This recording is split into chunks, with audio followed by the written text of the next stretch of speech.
अस्सलामुअलैकुम स्टूडेंट्स, जैसा कि आप जानते हैं कि कैंट पब्लिक स्कूल सिस्टम ने आपके लिए ऑनलाइन क्लासेस का आगाज़ कर दिया है। तो 10th क्लास के लिए आज फ़िज़िक्स में हमारा लेक्चर नंबर 1A है, जिसमें हम यूनिट नंबर 10 पढ़ेंगे, जिसका नाम है simple harmonic motion and waves.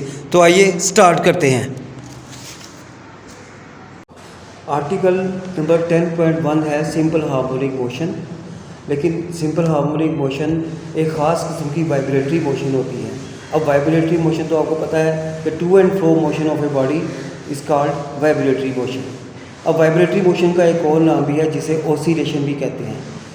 खैर, सिंपल हार्मोनिक मोशन हम जिन 3 सिस्टम्स के तहत पढ़ेंगे उनमें से एक है motion of mass attached to the spring.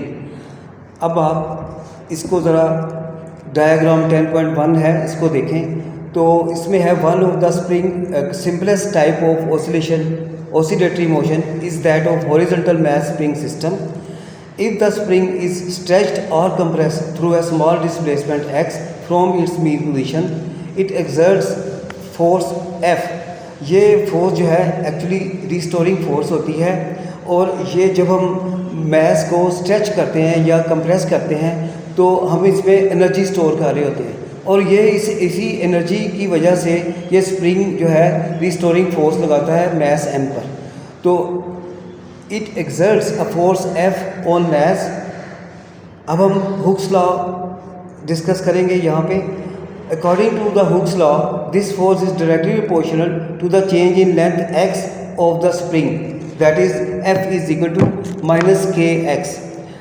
यहाँ पर x is the displacement of mass from its mean position O and k is constant called spring constant, and it is defined as k is equal to -F/x। अब ये k जो है ये हमें बताता है कि स्प्रिंग जो है वो कितना स्टिफ है। The value of k is measure of stiffness of the spring, के स्प्रिंग कितना सख्त है।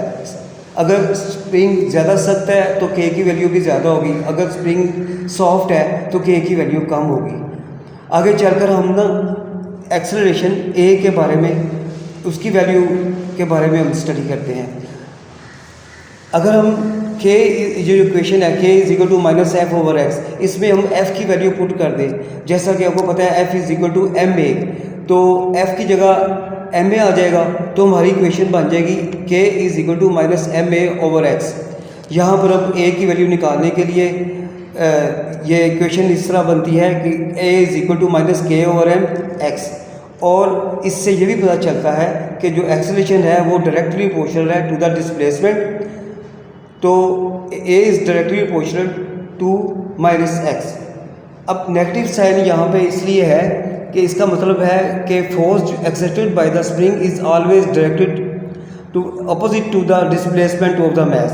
यानी मैस का डिस्प्लेसमेंट जितना ज़्यादा होगा उतनी ही ज़्यादा फोर्स एक्सेलरेशन होगा, और जितनी डिस्प्लेसमेंट कम होगा उतना ही एक्सेलरेशन उस पर कम होगा। It means that acceleration of mass attached to the spring is directly proportional to its displacement from its mean position. Hence, the horizontal motion of a mass spring system is an example of simple harmonic motion. अब हम इस diagram को अगर रोक दें, simple harmonic motion को explain करने के लिए हम डायग्राम को देखते हैं जो पेज 2 पर है। इस डायग्राम में ऐसा है कि initially the mass m is at rest in mean position O। शुरू में जो मैस है वो O पोजीशन पर एट रेस्ट पे होता है, यानी ये मूव नहीं कर रहा होता, और resultant force on the mass is zero. तो मैस पर जो रिजल्टेंट फोर्स होती है वो ज़ीरो होती है। लेकिन जब हम मैस को एक एक्सट्रीम पोजीशन पर स्ट्रेच करके ले जाएं A पर, और वहाँ से इसको रिलीज़ कर दें, तो तब मैस जो है ये मूव करेगा वापस पोजीशन O की तरफ। ये मूवमेंट इसकी एक रिस्टोरिंग फोर्स की वजह से होगी। अब ये जैसे जैसे पॉइंट O की तरफ यानी मीन पोजीशन की तरफ मूव करता जाएगा, इसकी स्पीड में इजाफा होता जाएगा, यहाँ तक कि जब ये पॉइंट O पर पहुँचेगा तो इसकी जो स्पीड है वो एक्सट्रीम होगी। लेकिन यहाँ पे रिस्टोरिंग फोर्स एक्ट नहीं कर रही होगी इस पर। लेकिन जो ही ये मैस ओ पोजीशन से बी की तरफ मूव करना शुरू करेगा तो रिस्टोरिंग फोर्स की जो मैग्नीट्यूड है वो बढ़ती जाएगी डिस्टेंस बढ़ने के साथ साथ। और जब ये पॉइंट बी पर एक्सट्रीम पोजीशन पर चला जाएगा तो वहाँ से रिस्टोरिंग फोर्स इसको वापस पॉइंट बी की तरफ मूव कराएगी। इस तरह ये प्रोसेस रिपीट होता रहेगा। तो इस प्रोसेस में आप देखें कि एक्सेलरेशन या नेट फोर्स की डायरेक्शन हमेशा मीन पोजीशन ओ की तरफ रहती है। यही सिंपल हार्मोनिक मोशन की एक करैक्टरिस्टिक है।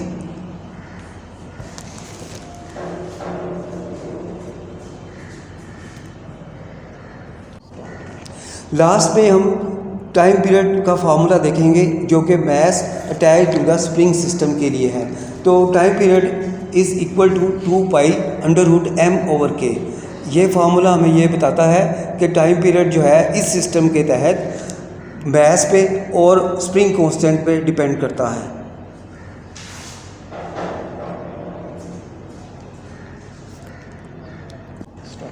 लास्ट में रिस्टोरिंग फोर्स की डेफिनेशन नोट कर लें, ये पेज 3 पर है।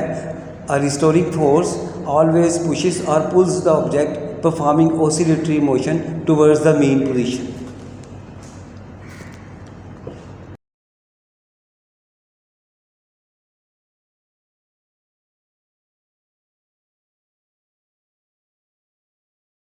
स्टूडेंट्स, अब हम सिंपल हार्मोनिक मोशन को बॉल एंड बॉल सिस्टम के तहत स्टडी करते हैं। तो the motion of a ball place in a ball is another example of simple harmonic motion. When the ball is at the mean position O, that is at the center of the ball, net force acting on the ball is 0. In this position, weight of the ball acts downward and is equal to the upward normal force of the surface of the ball. Hence there is no motion. चुनाचे action और reaction जो है according to third law of motion equal होते हैं, तो there is no motion. Now if we bring the ball to position A and then release it, अगर हम ball को पोजीशन ए पर लाकर छोड़ देते हैं तो ball will start moving towards the mean position O due to the restoring force caused by its weight. अब ये नोट करने वाली बात है कि रिस्टोरिंग फोर्स जो है उसकी वजह बॉल का वेट होता है। Now at position O the ball gets maximum speed and due to inertia it moves towards the extreme position B. While going towards the position B, the speed of the ball decreases due to the restoring force which acts towards the mean position. At the position B, the ball stops for a while and then again moves towards the mean position O under the action of the restoring force. This to and fro motion of the ball continues about the mean position O till all its energy is lost due to friction. Thus, the to and fro motion of the ball about a mean position placed in a ball is an example of simple harmonic motion. Students, another system for the study of simple harmonic motion is motion of a simple pendulum. A simple pendulum also exhibits simple harmonic motion. It consists of a small bob of mass m suspended from a light string of length L fixed at its upper end. In the equilibrium position O, the net force on the bob is 0 and the bob is stationary. यानी जब equilibrium position पर Bob होती है ओ position पर तो net force 0 होती है और बॉब जो है वो रुकी हुई हालत में होता है, साकिन हालत में होता है, मूव नहीं कर रहा होता। Now if we bring the bob to extreme position A, the net force is not 0। लेकिन जब हम बॉब को नेट पोजीशन ओ पर ले आते हैं एक्सट्रीम पोजीशन ए पर, तो नेट फोर्स अब 0 नहीं होगी। There is no force acting along the string as the tension in the string cancels the component of the weight mg cos theta. यहाँ मैं बता दूँ कि बॉब का पर जो फोर्स एक्ट कर रही होती है रिस्टोरिंग फोर्स, वो उसके वेट के एक कंपोनेंट की वजह से होती है और वेट का वो कंपोनेंट कहलाता है mg sin थीटा। चूँकि along the string there is no motion, so जो वेट का कंपोनेंट mg cos थीटा है वो इसको बैलेंस कर रहा होता है, तो इसलिए इस डायरेक्शन में तो कोई मोशन नहीं होती। Hence there is no movement along this direction. The component of the weight mg sin theta is directed towards the mean position. अब जो वेट का कंपोनेंट एम जी साइन थीटा है उसकी डायरेक्शन होती है मेन पोजीशन की तरफ, ठीक, and acts as a restoring force. यही रिस्टोरिंग फोर्स के तहत रिस्टोरिंग फोर्स के तौर पर काम कर रहा होता है। Due to this force the bob starts moving towards the mean position O. इसी फोर्स के तहत बॉब जो है वो मेन पोजीशन ओ की तरफ मूविंग करना शुरू करता है। At O the bob has got the maximum velocity and due to inertia it does not stop at O, rather it continues to move towards the extreme position B. अब ये Bob जो है वो inertia की वजह से ओ position पर नहीं रुकता, बल्कि ये अपनी मोशन जारी रखता है टुवर्ड्स बी पोजीशन पर। During its motion towards B the velocity of the bob decreases due to the restoring force. The velocity of the bob becomes zero at as it reach the point B. जो ही Bob B point पर पहुंचता है तो इसकी velocity zero हो जाती है। अब क्या होता है कि नेक्स्ट पेज पर देखें कि the restoring force m ji sine theta still acts towards the mean position O. अब रिस्टोरिंग फोर्स दोबारा इस पर फिर अमल करती है, इसको ए पोजीशन की तरफ, and due to this force the bob again starts moving towards the mean position O. In this way the bob continues its to and fro motion about mean position O. इस तरह ये bob mean position के about अपनी हरकत जारी रखता है और इस तरह ये सिंपल हार्मोनिक मोशन एग्जीक्यूट करता है। अब हम ना इसके टाइम पीरियड का फार्मूला देखते हैं। We have the following formula for the time period of the simple pendulum. T is equal to 2πL/g। ये फार्मूला ये इम्पोर्टेंट है नोट करना कि इस फार्मूले में मैथ नहीं है और के नहीं है, बजाय इसके इसमें L और G है। ये फार्मूला है T is equal to 2πL/g।